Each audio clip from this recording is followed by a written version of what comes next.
Doctor Sukanya அண்ணா பல்கலைக்கழகத்தில் biotechnology டிபார்ட்மெண்ட்டில் PhD முடிச்சிருக்கேன். ஸோ கேன்சர் ரிலேட்டடாகவும் ஒர்க் பண்ணிகிட்ருக்கோம். ஸோ இந்த இளைஞர் கருத்தரங்கில் கேன்சரை பற்றி பேச வந்திருக்கேன். ஸோ இதில் என்னென்னா, ஒரு ஆரோக்கியமாக இருக்கும்போது தான் இளைஞர்கள் எல்லாருமே முன்னேற்ற பாதையில் போக முடியும். ஸோ ஆரோக்கியத்துக்கு இப்போ நீங்கள் பார்த்தீங்கன்னா இந்த மாதிரி கேன்சர் நிறைய இடத்துல பரவிட்டு நிறைய இடத்துல இருக்குது பரவலாக பார்க்க போனால்.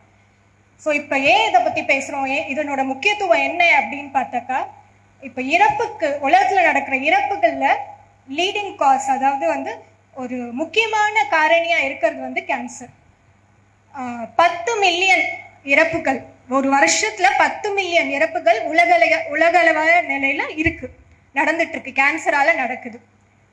ஸோ அந்த கேன்சர் நோயால், புற்றுநோயால் என்ன பாதிப்பு, உடல் அளவில் அந்த பேஷண்ட்ஸ் பாதிக்கப்படுறதை தாண்டி மனசளவுலையும் பொருளாதார ரீதியாகவும் மிகவும் அந்த பேஷண்ட்ஸ் மட்டும் இல்லாமல் அவங்களோட குடும்பத்தினரும் பாதிக்கப்படுகிறார்கள்.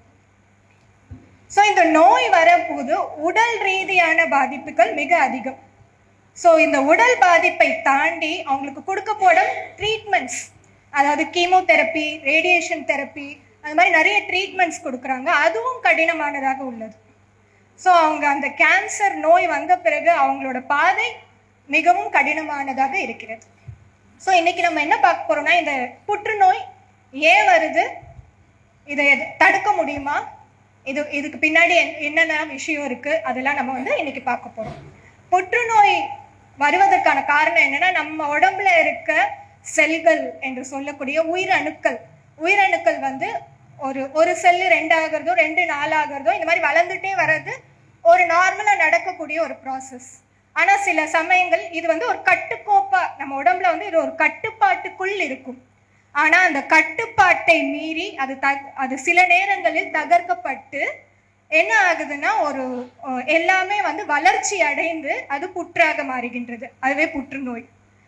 ஸோ இந்த புற்றுநோய் எதனால வருது அப்படின்னா, மரபணு மாற்றத்தால் வருது. மரபணு மாற்றம்னா அது எதனால நடக்குது அப்படின்னு பார்த்தா, அது பரம்பரையா இருக்கலாம், அது தவிர நம்மள சுற்றுச்சூழல்ல இருக்க சில காரணிகளால இருக்கலாம், இல்லாட்டி நம்மளோட பிஹேவியர், நம்மளோட நடத்தை சார்ந்தும் நம்ம என்னெல்லாம் பண்றோம், லைஃப் ஸ்டைல் என்னெல்லாம் ஃபாலோ பண்றோம், இதெல்லாம் சார்ந்தும் இருக்குது.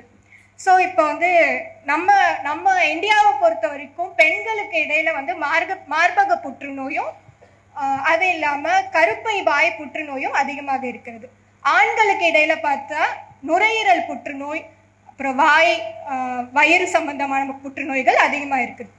இதுல இவ்வளோ புற்றுநோய்களால இவ்வளோ பாதிப்பு, அதாவது நம்ம நிறைய தெரிஞ்சுக்கிட்டாலும் ஒரு நல்ல விஷயம் என்னன்னா, 30% வரைக்கும் இருக்க புற்றுநோய்கள் ஈஸியா தடுக்கக்கூடியவை. நம்மளோட சின்ன சின்ன லைஃப் ஸ்டைல் சேஞ்சஸ் நம்ம பண்றதுனால நம்ம ஈஸியா அதை தடுக்க முடியும். ஸோ எப்படி தடுக்கலாம், இதுக்கு இந்த புற்றுநோய் உருவாவதுக்கான காரணிகள், அதாவது அபாய குறிகள், இதெல்லாம் பண்ணா இதெல்லாம் அபாயம் அப்படின்னு சொல்லக்கூடிய குறிகள் என்னென்ன அப்படின்னு பார்த்தா, நமக்கு நல்லா தெரிஞ்சது புகைப்பிடித்தல், புகையிலை உபயோகித்தல், மது அருந்துதல், இந்த மாதிரி விஷயங்களை விலக்கிட்டு நம்ம ஆரோக்கியமா இருக்க முடியும், புற்றுநோயும் தடுக்க முடியும். அடுத்து என்னன்னு பார்த்தாக்கா, நம்மளோட உணவு பழக்க முறைகள், ஆரோக்கியமான உணவை நம்ம எடுத்துக்கணும்.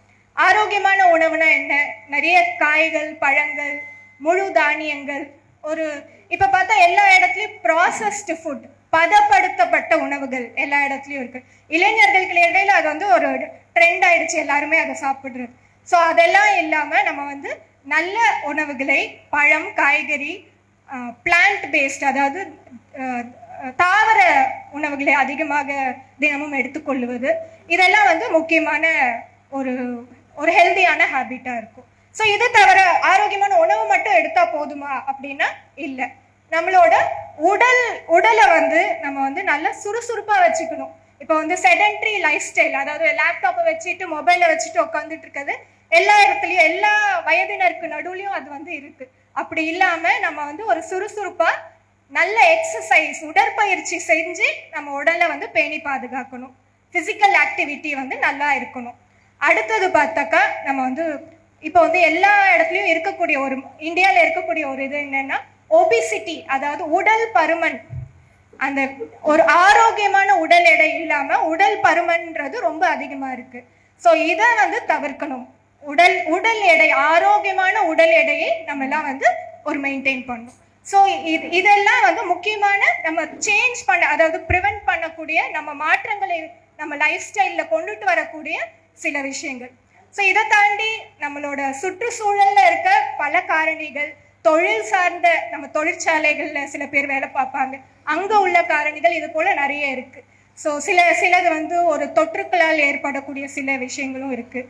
பட் நம்ம வந்து ஓவராலாக பார்க்கும்போது ஒரு நல்ல ஒரு பழக்க வழக்கங்கள், ஸ்மோக்கிங், அப்புறம் குடி, இந்த மாதிரி பழக்கங்கள்லாம் இல்லாமல் நல்ல ஆரோக்கியமான உணவு எடுத்துட்டு நல்ல உடற்பயிற்சி எல்லாம் செஞ்சு இருக்கும்போது நமக்கு வந்து இதை நம்ம தவிர்க்க முடியும்.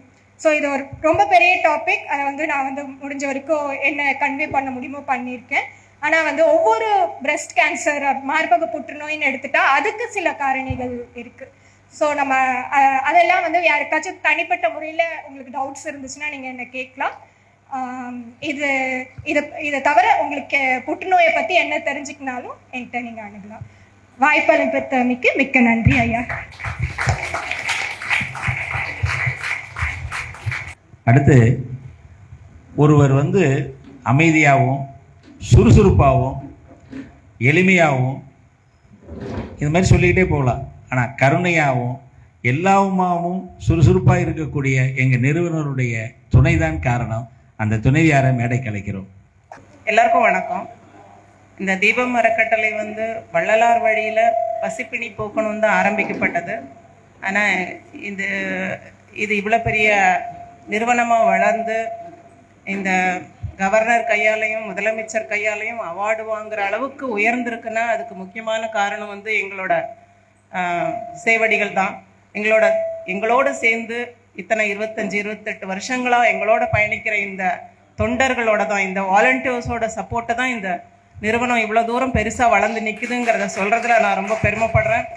அதனால் இங்கேயோ ஏதோ ஒரு மூலையில் உட்காந்துட்டு இந்த தீபம் அறக்கட்டளை உண்மையாகவும் நேர்மையாகவும் தேவையானவங்களுக்கு தேவையான இடத்துல உதவி செய்துங்கிறத உணர்ந்து எங்கேருந்தோ இருந்து நன்கொடைகள் அனுப்பிட்டு, உலகம் பூரா இருந்து இன்னைக்கு நன்கொடைகள் அனுப்பிட்டு அவங்கவுங்க இடத்துல இருக்க அந்த நன்கொடையாளர்களாலும் இந்த உண்மையான சேவதாரிகளாலும் தான் இந்த அறக்கட்டளை இவ்வளோ தூரம் வளர்ந்துருக்குதுங்கிறத சொல்கிறதுல நான் ரொம்ப பெருமைப்படுறேன்.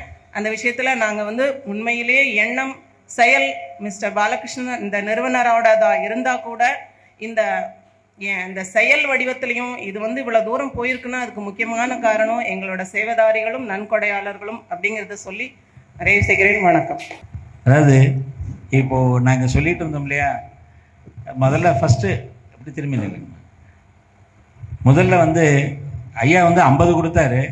யூஎஸ்ஏல இன்றைக்கி இருக்கக்கூடிய நம்ம நிர்வாகியாக இருந்த அவர் வந்து 100 எடுத்துகிட்டு போகலான்னு 100 எடுத்துகிட்டு போனோம். அதுக்கப்புறம் பல வேலைகள் இருந்ததுனால அந்த பொறுப்பை வந்து அம்மையார்ட்ட கொடுத்தேன். இன்னைக்கு வரைக்கும் ஒரு நாள் தவறாமல் காலையில் கஞ்சி கொடுக்கறது, மதியானம் உணவு கொடுக்கறது, அந்த வண்டியில் முன்னாடி கூட உட்கார மாட்டாங்க, இப்போ சரக்கோட சரக்காக உட்காந்துருப்பாங்க. அது வந்து எங்களுக்கு உண்மையிலே, அதாவது எளிமையாக இருக்கிறதுக்கு வந்து மிகப்பெரிய கஷ்டங்க. ஈஸியாக சொல்லிடலாம் நம்ம எளிமையாக இருக்கிறோன்னு. ஆனால் அந்த எளிமைக்கே அவங்க தான். அவங்கள அம்மையாருக்கு மிகுந்த பாராட்டுகளை தெரிவிச்சுக்கிறேன் அன்போட. புஷ்பம்மா அவர்கள்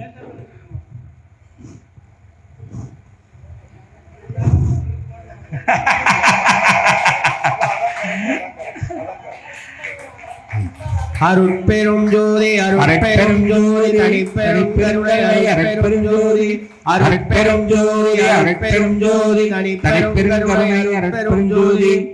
எவ்வளவு அவசரமா இருந்தாலும் நான் அந்த டைமிங்கை வந்து பிக்கப் பண்ணணுன்ட்டு கிளம்புவேன். ஐயா மந்திரம் சொல்லலன்னுவாங்க. அதாவது அந்த மந்திரம் சொல்றதுங்கிறது வந்து சில சமயத்தில் நான் மறந்துடுவேன். ஆனால் அந்த ஃபஸ்ட்டு கவர் கட்டும்போது அதை சொல்லிட்டு தான் கட்டுவாங்க. அதே மாதிரி வண்டி கிளம்பும் போதும் அந்த மந்திரத்தினுடைய மகிமை தான் அம்மையார் வந்து நல்ல உடல்நலம் பெற்று நீடூழி வாழ்க சிவாய். பெருஞ்சோதி அருட்பெருஞ்சோதி தனிப்பெருங்கருணை அருட்பெருஞ்சோதி.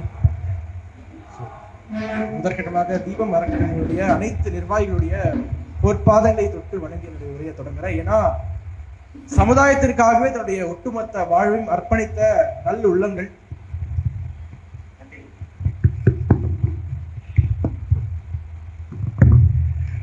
இங்கு என்னை அழைத்தமைக்கு மிக்க நன்றி. அறிமுகப்படுத்திக்க சொன்னாங்க, அனைவரும் பார்த்துருப்பீங்க. பேசு தமிழா பேசு அப்படிங்கிறது எங்களுடைய சேனல். 2 தெரு தள்ளி தான் எங்க ஆஃபீஸ் இருக்கு. ஆனா என்ன ஒரு ஆச்சரியம்னா, ஐயா அவர்கள் எனக்கு அறிமுகம் ஆகிறதுக்கு முன்னாடி ஒரு வாரத்துக்கு முன்னாடி வரைக்கும் இப்பேற்பட்ட ஒரு தவச்சாலை இங்க இயங்குவதே எனக்கு தெரியாது. மேபி ஆண்டவனுடைய ஒரு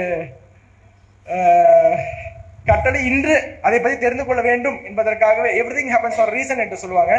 so everything happen for reason. ஒரு மகத்தான பணியை ஏழை எளிய மக்களுக்காக தொடர்ச்சியாக செய்து கொண்டிருக்காங்க. அவர்களுக்கு என்னுடைய வணக்கங்கள். இளைஞர்களுடைய கருத்தரங்கம் என்றால் எப்பேற்பட்ட இளைஞர்கள் வருவாங்க அப்படின்னு நான் சும்மா கற்பனை பண்ணி பார்த்தேன். இங்கு வந்ததுக்கு அப்புறம் தான் தெரிந்தது எப்பேற்பட்ட இளைஞர்கள் என்றால், வள்ளலாரை பத்தி PhD பண்ற அளவிற்கு இளைஞர்கள் இப்போது நல்ல வழியை நோக்கி சென்று கொண்டிருக்காங்க. இங்க வந்ததுக்கு அப்புறம் தான் வள்ளலாரை பத்தி PhD பண்றீங்க அப்படின்னு தெரிஞ்சுக்க சோ ஹாப்பி. இந்த பாரத தேசத்தினுடைய இளைஞர்களால் சாதிக்க முடியாதது ஏதும் இல்லை என்ற தலைப்புல தான் நான் இன்னைக்கு பேச வந்திருக்கேன். திஸ் எரா, இந்த 21ஆம் நூற்றாண்டு என்பது இந்தியாவிற்கான நூற்றாண்டு. இந்த தேசம் எங்கிருந்து எங்கு வந்திருக்கு அப்படின்னு பார்த்தோம்னா நன்றாக புரிய வரும். ஞானத்தாலேயே செதுக்கப்பட்ட தேசம் பாரதம் என்பதற்கு இந்த பா அப்படிங்கிற அந்த ஒற்றை சொல்லுக்கு சம்ஸ்கிருதத்துல ஞானம் ஒளி என்று பொருள். சோ ஞானத்திலேயே திளைத்திருக்கக்கூடிய ஒரு தேசம் இந்த பாரத தேசம். இந்த முகலாய ஆக்கிரமிப்புக்கு முன்னாடி பாத்தீங்கன்னா global share of India's GDP, அது உலகத்துல வந்து எத்தனை பொருட்கள் அல்லது சர்வீஸ் உற்பத்தி ஆகுதோ அதுல எவ்வளவு இந்தியாவில் உற்பத்தி ஆகுது அப்படிங்கிறத பாத்தீங்கன்னா 1ஆம் நூற்றாண்டுல இருந்து 10வது நூற்றாண்டு வரைக்கும் இதற்கு இடைப்பட்ட காலத்துல 33 to 35%, அதாவது உலகத்துல 3 பொருள் உற்பத்தி ஆகுதுன்னா அதுல ஒரு பொருள் இந்தியாவில் உற்பத்தி ஆயிட்டு இருந்தது. ஆனால் அதற்கு பிறகாக எத்தனையோ ஆக்கிரமிப்புகள், எத்தனையோ வரலாற்று அழிப்புகள், மக்களை கொன்று குவித்தார்கள், கலாச்சார சீரழிப்புகள் அத்தனையும் பார்த்த பின்பும் இன்றைக்கு நாம் உலகத்தினுடைய மிகவும் வேகமாக உயரக்கூடிய பொருளாதார நாடாக வளர்ந்து நிற்கிறோம் என்றால்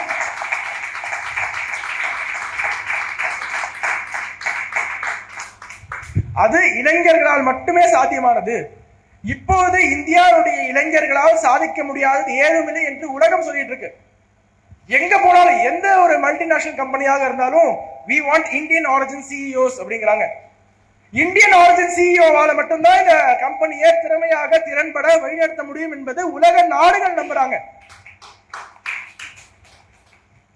சும்மா ஒரு சுந்தர் பிச்சை, ஒரு சத்ய நாடெல்லா கிடையாது. எந்த கம்பெனி, எவ்வளவு பெரிய மல்டிநேஷனல் கம்பெனியாக எடுத்துக்கோங்க. இப்போ அமெரிக்காக்காரனுக்கு என்ன தெரியுமா வந்து ஒரு பயம், அமெரிக்காவில பெரிய போராட்டம் யார் பண்ணிட்டு இருக்காங்க பார்த்தோம்னா இந்த வெள்ளையர்கள், அமெரிக்க வாழ் வெள்ளையர்கள். அமெரிக்காவில பூர்வக்குடிகள் இல்ல, அமெரிக்காவுடைய பூர்வக்குடிகள் வேற, அவர்களை அழித்து விட்டு தான் இவங்க வந்தாங்கிறது வேற கதை. பட் இருந்தாலும் நாங்க தான் பூர்வக்குடிகளை கிளைம் பண்ணிப்பாங்க.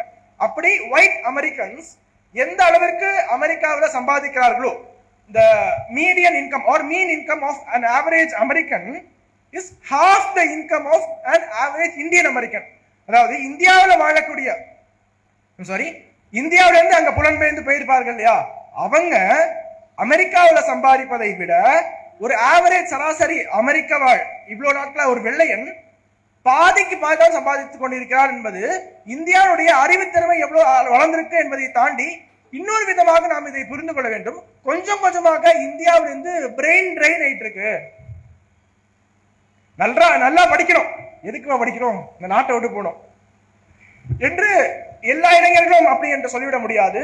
ஏதாவது ஒரு இன்ஃபுளுன்ஸ்னால எதையாவது பார்த்து மனம் மாறி இருக்கலாம். இல்ல அந்த நாட்டில் பாருங்க அப்படி லைஃப் ஸ்டைல் அப்படி இருக்கு, இப்படி லைஃப் ஸ்டைல் இப்படி இருக்கு, அங்க போனா நம்முடைய வாழ்க்கை அப்படியே தலைகீழாக மாறிவிடும் என்ற ஒரு நம்பிக்கையில, ஒரு ஆசையில வெளிநாட்டுக்கு போய் சொந்த மண்ணை விட்டு, மக்களை விட்டு, மொழியை விட்டு, எல்லாத்தையும் விட்டு அங்க போய் கொத்தடிமைகள் மாதிரி வேலை செய்து அந்த ஒரு இன்கமை ஈட்டுவதற்காக எதற்காக செல்ல வேண்டும்? என்ன வளம் இல்லை இந்த திருநாட்டில் என்பது போல இந்த திருநாட்டில் அனைத்து வளங்களும் இருக்கின்றன. இந்த திருநாட்டை உயர்த்துவதற்கு இளைஞர்கள் இருக்கிறார்கள். எதற்காக 2047க்குள்ள நம்ம வந்து வளர்ச்சி அடைந்த பாரதம் என்ற இலக்கை எதனால 2047 ஏன் வச்சிருக்கோம் தெரியுமா? அதற்கு பின்னாடி ஒரு சின்ன ஒரு சூக்ஷ்மம் இருக்கு. என்னன்னா, இப்பொழுது உலகத்துடைய யங்கஸ்ட் நேஷன், இளைஞர்கள் அதிகமாக இருக்கக்கூடிய ஒரு நாடு இந்தியா. இது எல்லாருக்குமே தெரியும். பொதுவாக சினிமால பார்த்துருப்பீங்க, சூர்யா படத்துல டைலாக்ஸ்ல சொல்லுவாங்க, மீடியன் ஏஜ் ஆஃப் இந்தியா, அதாவது சராசரியாக இப்போது இந்தியாவில் ஒரு இளைஞர் ஒரு ஆள் இருக்காங்கன்னா மீடியன் ஏஜ், இந்தியாவுக்கான மீடியன் ஏஜ் வந்து 30. அதுவே சைனா, ஜப்பான் போன்ற நாடுகளுக்கு இந்த மீடியன் ஏஜ் 40, 50 என்று வயதானவர்கள் அதிகமாக இருக்கக்கூடிய நாடுகளாக ஆகிக்கொண்டிருக்கின்றன. இதனால அவங்க என்ன ட்ரபிள்ஸ் ஃபேஸ் பண்றாங்கன்னா, தேர் எக்கானமிஸ் ஆர் கொலாப்சிங், ஒட்டுமொத்த பொருளாதாரமும் வீழ்ந்து கொண்டிருக்கு. அவருடைய நாட்டில் உற்பத்தி செய்ய முடியவில்லை, ஒர்க்கிங் ஃபோர்ஸ் பாப்புலேஷன் இல்லை. அட் த சேம் டைம் இந்தியாவிற்கு இப்பொழுது அடுத்து 2055ஆம் ஆண்டு வரைக்கும் பொற்காலம். ஏன் பொற்காலம் என்றால், இது இந்திய இளைஞர்களுக்கான ஆப்பர்ச்சுனிட்டிஸ் கொட்டி கிடைக்கக்கூடிய ஒரு பொற்காலம். இந்தியாவில் இல்லாத ஆப்பர்ச்சுனிட்டிஸ் கிடையாது. பிளஸ் இந்திய இளைஞர்களுக்கு அவர்களுடைய ஆப்பர்ச்சுனிட்டிஸை டேப் பண்ற அளவிற்கு அவ்வளோ அவென்யூஸ் ஓப்பன் ஆக இருக்கு. ஒரு உதாரணத்திற்கு முன்னாடி சொல்லுவாங்க, இந்த கம்ப்யூட்டர் வந்தபோது கம்ப்யூட்டர்லாம் மனிதர்களுடைய வேலையை வந்து அது எடுத்துக்கோ, மனிதர்களுக்கு வேலையே இருக்காது என்று ஒரு அச்சம் வெளிப்படுத்தினார்களா இல்லையா? நீங்க சின்ன வயசுல இருக்கும்போது மேபி பார்த்திருப்பீங்க. ஆனா இப்போது ஏஐ வந்தா வந்து மனிதர்களுடைய வேலை பறி போய்விடும் என்று சொன்ன பொழுது, நேற்று முன்தினம் டெல்லியில வந்து ஏஐ மாநாடு. என்ன ஏஐ மாநாடுனா, ஏஐ இம்பாக்ட் சம்மிட். அந்த ஏஐ இம்பாக்ட் சம்மிட்ல பிரெஞ்சு அதிபர் எமானுவேல் மேக்ரோன் பேசுறாரு. இந்தியாவால முடியாது, இந்தியாவால எதுவுமே முடியாது என்று நிறைய பேர் எள்ளி நகையாடினார்கள். எல்லாத்தையுமே தவிடுபடியாக்கி இந்தியா இப்போது சாதித்து காட்டிக் கொண்டிருக்கிறது என்று எமானுவேல் மேக்ரோன் வந்து அங்க பேசியது அனைவருடைய கவனத்தையும் ஈர்த்திருக்கு. எப்பேற்பட்ட சாதனை நாம் செய்து கொண்டிருக்கிறோம் என்றால், இப்போது இந்த பாரதம் உலகிற்கு வழிகாட்டிக் கொண்டிருக்கிறது, டெக்னாலஜி உட்பட.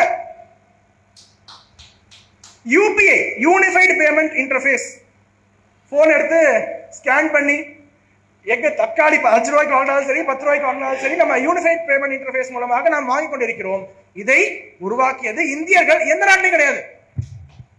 அந்த ஜெர்மன் மினிஸ்டர்லாம் வந்து இந்தியாவுக்கு வந்தாங்க. இந்தியாவுடைய கடை தெருக்களுக்கு போய் பார்த்து போன்ல வந்து யூபிஐ மூலமா பேமெண்ட் பண்ணலாம் என்ற அந்த விஷயத்தை கேள்விப்பட்ட உடனே வாயை பிளந்து பார்க்கிறார்கள். இது மாதிரி நாங்க வந்து கற்பனை கூட செய்து பார்க்க முடியவில்லை. அவ்வளவு ஒரு நவீனமான ஒரு இந்தியாவை நாம் உருவாக்கி கொண்டிருக்கிறோம். அட் த சேம் டைம் ஒரு மனிதாபிமானம் உள்ள இந்தியாவை நாம் உருவாக்கி கொண்டிருக்கிறோமா என்பதுதான் மிகப்பெரிய கேள்வி. அப்பேற்பட்ட மனிதாபிமானம் உள்ள இந்தியாவை உருவாக்குவதற்கு தீபம் அறக்கட்டளை போன்ற எண்ணற்ற அறக்கட்டளைகள், தன்னார்வ தொண்டு நிறுவனங்கள் உதவி செய்வார்கள் என்ற நம்பிக்கை இருக்கிறது. இந்த தேசத்திற்கு அரசாங்கம் எந்த அளவுக்கு முக்கியமோ அதே மாதிரி இந்த தன்னார்வ தொண்டு நிறுவனங்களும் முக்கியம். ஆமாவா இல்லையா? அரசாங்க ஊழியர்களுக்கு சம்பளம் இருக்கு, தன்னார்வ தொண்டு நிறுவனங்களுக்கு என்ன இருக்கு? ஒன்றுமே கிடையாது, ஒன்றுமே கிடையாது.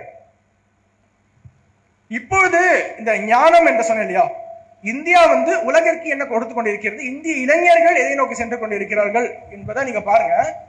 உங்களுடைய சிறு வயதுல வந்து உங்களுக்கு ஒரு சில கனவுகள் இருக்கும். அந்த கனவுகளை நோக்கி செல்வதற்கு சரியான பாதைகள் வந்து வழிகாட்டுவதற்கு யாரும் இருக்க மாட்டாங்க. இல்ல எப்படி போறது அப்படிங்கிறதுலாம் மிகப்பெரிய கேள்விக்குறியாக இருந்திருக்கும். ஆனா இப்போது இளைஞர்களுக்கு அவங்களுக்கு இல்லாத ஆப்பர்ச்சுனிட்டியே கிடையாது. யாராவது ஒரு இளைஞர் எனக்கு இந்த ஒரு துறையில எனக்கு வந்து திறமை இருக்கிறது என்று சொன்னால் அவர்களால ரொம்ப எளிதாக இன்ஸ்டாகிராம்ல தன்னுடைய திறமையை வெளிப்படுத்த முடியும். எந்த அளவுக்கு போகும்னா, ஒரு திறமையான இளைஞர் தன்னுடைய இன்ஸ்டாகிராம் ப்ரொஃபைல்ல அவருடைய திறமையை வெளிப்படுத்தினால் பெரிய பெரிய மல்டிநேஷனல் கம்பெனிஸ்ல இருந்து ஒரு ஆர்டிஸ்டாக இருந்தா அந்த ஆர்டிஸ்ட் வந்து நல்லா பெர்ஃபார்ம் பண்ணா கோலிவுட் மெயின் ஸ்ட்ரீம் சினிமாஸ் எடுத்துக்கிற அளவுக்கு இப்போது இளைஞர்களுக்கான வாய்ப்பு கொட்டி கிடக்கு. ஆனா அந்த வாய்ப்புகளை நாம் சரியாக பயன்படுத்துகிறோமா இல்லையா? டெக்னாலஜி என்பது நாம் எப்படி வேணா பயன்படுத்தலாம். ஆனால் நாம் எப்படி அதை பயன்படுத்துகிறோம் என்பதுதான் இருக்கு. சோ இந்த ஒரு டெமோகிராபிக் டிவிடெண்ட் இந்தியாவுக்கான செஞ்சுரி என்று சொன்னதோட இன்னொரு அலார்மிங்கான ஒரு சிச்சுவேஷன், ஒரு ஆபத்தான சிச்சுவேஷன் பத்தி நான் பேச விரும்புறேன். அது என்னன்னா, ஜனத்தொகை இப்போது நமக்கு சாதகமாக இருக்கிறது, ஆனா கொஞ்சம் கொஞ்சமாக அதை நாம் இழந்து கொண்டிருக்கிறோம். ரீசெண்டா வந்த ஒரு டேட்டா நீங்க நிறைய பேர் பார்த்துருப்பீங்க. டோட்டல் ஃபர்டிலிட்டி ரேட் என்று சொல்லுவாங்க. அது என்ன டோட்டல் ஃபர்டிலிட்டி ரேட் என்றால், ஒரு தேசம் அல்லது ஒரு சமுதாயம் அதே அளவுக்கான பாப்புலேஷன்ல தழைத்து அப்படியே ஓங்க வேண்டும் என்றால் 2.1 அப்படிங்கிறது இந்த டோட்டல் ஃபர்டிலிட்டி ரேட் இருக்க வேண்டும். அதாவது ரீப்ளேஸ்மெண்ட், ஒரு கப்பலுக்கு 2 குழந்தைகள் இருக்க வேண்டும் என்பது நியதி. இப்போது அது கொஞ்சம் கொஞ்சமாக 1.4க்கு கீழே தமிழ்நாட்டில் போயிட்டு இருக்கு. So Tamil Nadu population is collapsing. பல உலக நாடுகளுக்கு இந்த பாப்புலேஷன் கொலாப்ஸ் இப்போது மிகப்பெரிய ஒரு தலைவலியாக இருக்கிறது. ஜப்பான், யூரோப்பியன் யூனியன்ல பல நாடுகள், ரஷ்யா, இவங்க எல்லாருமே எங்களுடைய நாட்டில் பாப்புலேஷனை பெருக்கணும் என்று ஏதாவது ஒரு வழி கிடைத்து விடாதா என்று பார்த்து கொண்டிருக்கிறார்கள். ஆனா தமிழ்நாட்டில் பாருங்க, எப்பேற்பட்ட ஒரு ஞான பூமி. இந்த பூமியில கொஞ்சம் கொஞ்சமாக இந்தியாவில் பாப்புலேஷன் அதிகம்பா அப்படின்னு நம்ம சொல்லிட்டு இருப்போம். அதெல்லாம் வரலாறு முடிந்து விட்டது. இப்போது கொஞ்சம் கொஞ்சமாக அந்த கிராஃப் மேல போய் இந்த 2.1 ரீப்ளேஸ்மெண்ட் ரேட்டுக்கு கீழே நம்முடைய பாப்புலேஷன் போயிட்டு இருக்கு. அதனாலதான் இந்த ஒரு பாப்புலேஷன் அட்வான்டேஜ் நமக்கு எதுவரை இருக்கும் என்றால் 2055 வரை இருக்கும். 2055க்கு முன்னாடி 2047க்குள்ளார எப்படியாவது நாம் அந்த வளர்ச்சி அடைந்த பாரதம் அனைத்து பாராமீட்டர்ஸையும் நம்ம வளர்ந்த நாடாக இருக்க வேண்டும் என்பதற்கான அந்த சூட்சுமம் 2047 என்று நம் இலக்கை வைத்திருப்பது. ஒன்று, சுதந்திரம் வாங்கி 100வது ஆண்டு ஒன்று. அதை தாண்டி இந்த டெமோகிராபிக் டிவிடெண்ட் நமக்கு ஃபேவராக இருக்கக்கூடிய இந்த ஆண்டு, இந்த காலகட்டத்தை நாம் எப்படி ஃபுல்லி மேக்ஸிமம் யூட்டிலைஸ் செய்ய போகிறோம் என்பதுதான் இருக்கு. எல்லா துறையிலையும் நம்ம கோல் வச்ச வேண்டும். சேட்டலைட் அனுப்புறதுல இருந்து விவசாயம் வரைக்கும், விவசாயத்திலிருந்து சேட்டலைட், அனைத்து துறைகளிலும் இந்தியா இப்போது சாதிக்க வேண்டும் என்றால் அடுத்து 2055ஆம் ஆண்டு வரை தான் நமக்கு இருக்கக்கூடிய அந்த விண்டோ. அதற்குள்ள இந்தியா பெரிய பெரிய கனவுகளை நாம் அச்சீவ் பண்ணியே ஆக வேண்டும். இதற்கு முன்னாடி இந்தியா வரலாற்று ரீதியாக நாம் பேசுகிறோம் என்றால் நிறைய சொல்லலாம். இந்தியா உலகிற்கு கொடுக்காததே கிடையாது. இந்த தேசத்தினுடைய அத்தனை கண்டுபிடிப்புகள் நிறைய இருக்கு. அதை பெரிதளவில் நாம் எய்தர் நம்முடைய பாடப்புத்தகங்கள் இல்லாமல் இருக்கலாம், அல்லது தெரிந்து கொள்ளாமல் இருந்திருக்கலாம், இருட்டடிப்பு செய்திருக்கலாம். ஒரு உதாரணத்திற்கு, எப்பேற்பட்ட ஒரு ஞான தேசமாக இருந்திருக்கிறோம் என்றால் இந்த பித்தகோரஸ் தியரம் என்று சொல்லுவாங்க. கேள்விப்பட்டிருக்கீங்களா? என்னது? இந்த ரைட் ஆங்கிள் ட்ரையாங்கிளுடைய இந்த ஹைபாட்டன்யூஸோட length the sum of the square of the other two sides. இதை பித்தகோரஸுக்கு பல நூற்றாண்டுகளுக்கு முன்னாடியே இந்த போதாயன சுல்ப சூத்திரம் அப்படிங்கிற ஒரு சூத்திரத்துல போதாயனாச்சாரியால் அது ரொம்ப தெளிவாக சொல்லியிருப்பாரு. ஃபிபனாக்கி சீரீஸ் என்று சொல்லுவாங்க. இந்த ஃபிபனாக்கி சீரீஸும் நம்மளுடைய இந்திய தேசத்தினுடைய ரிஷிகளால பல நூற்றாண்டுகளுக்கு முன்னாடியே சொல்லப்பட்டிருக்கு. இதே மாதிரிதான் பைனரி நம்பர்ஸ்னா என்ன? இப்போ கம்ப்யூட்டர்ஸ் இயங்கிக் கொண்டிருக்கக்கூடிய இந்த பைனரி நம்பர்ஸ், அதனுடைய லாங்குவேஜ் பிங்களாச்சாரியர் என்ற அந்த மாமுனிவரால் பல நூற்றாண்டுகளுக்கு முன்னாடியே பைனரி நம்பர்ஸ் பத்தி நம்ம பேச ஆரம்பிப்பதற்கு பல நூற்றாண்டுகளுக்கு முன்னாடியே he defined binary numbers. எப்படி எல்லாம் நாம் இந்த பைனரி நம்பர்ஸை யூஸ் பண்ணணும் என்று எல்லாமே பழங்கால கதை. the same time இதை நம்ம மறந்து விடாமல் இதையும் கேரி பண்ணிக்கிட்டு இப்போ இருக்கக்கூடிய மாடர்ன் டெக்னாலஜியை நம்ம எப்படி அடாப்ட் பண்ணிக்கிட்டு we are going forward என்பதுதான் இருக்கு. அதற்கு இப்போது இருக்கக்கூடிய இளைஞர்களுக்கு வாய்ப்பு கொடி கிடக்கு. வயது இருக்கிறது, சரியான வழிகாட்டுதல் இருக்கிறதா என்பதுதான் கேள்வி. இப்போது இருக்கக்கூடிய இளைஞர்களுக்கு சரியான வழிகாட்டுதல் இருந்தால் அவர்களால் சாதிக்க முடியாதது என்பது எதுவுமே கிடையாது. இந்த இளைஞர்களுக்கு, இப்போது இருக்கக்கூடிய இளைஞர்களுக்கு தேசபக்தி இல்லைன்னு நிறைய பேருக்கு ஒப்பீனியன் இருக்கலாம். நான் அதுல மாறுபடுகிறேன். ஏனென்றால் இப்போது இருக்கக்கூடிய இளைஞர்களுக்கு இருக்கிற அளவுக்கு தேசபக்தி வேற எந்த ஜெனரேஷனுக்கும் இருந்தது கிடையாது என்று என்னுடைய கருத்து. ஏனென்றால் அவன் என்ன செய்யறான், இந்த நாட்டினுடைய எந்த பிரச்சனையாக இருந்தாலும் அதை தீர்ப்பதற்கு என்னால் ஏதாவது செய்ய முடியுமா என்று அவன் தன்னாலான முயற்சி எடுக்கிறான். எப்படி? இந்த நாட்டில் மீனவர்களுக்கு ஒரு பிரச்சனை, இந்த இன்டர்நேஷனல் பவுண்டரி என்ன அப்படிங்கிறது எனக்கு தெரியல, அதனால இந்த மீனவர்கள் இந்த இன்டர்நேஷனல் பவுண்டரியை தாண்டி போய் அவர்கள் கைது செய்யப்படுகிறார்கள். இதை தடுப்பதற்கு என்னால் என்ன செய்ய முடியும் என்று அந்த ஒரு இளைஞன் என்ன செய்கிறான், ஒரு டிவைஸ் கண்டுபிடிக்கிறான். இன்டர்நேஷனல் பவுண்டரி இதுதான் என்று கப்பல்ல அந்த படகுல பொறுத்துனா இன்டர்நேஷனல் பவுண்டரியை அந்த மீனவரால கண்டுபிடிக்க முடியும், கைதில இருந்து அவர் தப்பிக்க முடியும் என்பதற்காக இந்த ஒரு டிவைஸை கண்டுபிடித்தது இதே இந்திய நாட்டை சேர்ந்த இளைஞன்.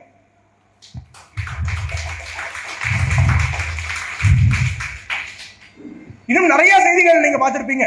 தன்னுடைய நெருங்கிய உறவினர்கள் யாருக்கோ சடனா ஹார்ட் அட்டாக் வந்ததுங்கிறதுக்காக ஹார்ட் அட்டாக்க அந்த அறிகுறிகளை முன்னாடியே ப்ரெடிக்ட் பண்ணி அதை தடுப்பதற்காக ஒரு டிவைஸை கண்டுபிடித்ததும் இதே இளைஞர்கள் தான்.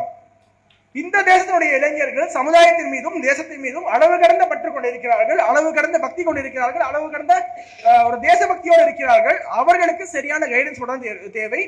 சிறு வயதிலே தவறான ஒரு கைடன்ஸ் இருந்துவிட்டால் இந்த நாட்டில் ஒண்ணுமே இல்லப்பா, இந்த நாடு இந்த தேசமே வேஸ்ட், எப்படியாவது வெளிநாடுகளுக்கு தப்பி செல்ல வேண்டும் என்றுதான் அவர்களுக்கு ஒரு எண்ணம் இருக்கும். ஆனால் சரியான வழிகாட்டுதல் மட்டும் இருந்தால் இந்திய இளைஞர்களால் சாதிக்க முடியாதது ஏதும் இல்லை. நிறைய பேச வேண்டும் என்ற ஆசை, ஆனால் நேரம் கருதி இதோடு நிறைவு செய்து கொள்கிறேன். நன்றி, வணக்கம். City bank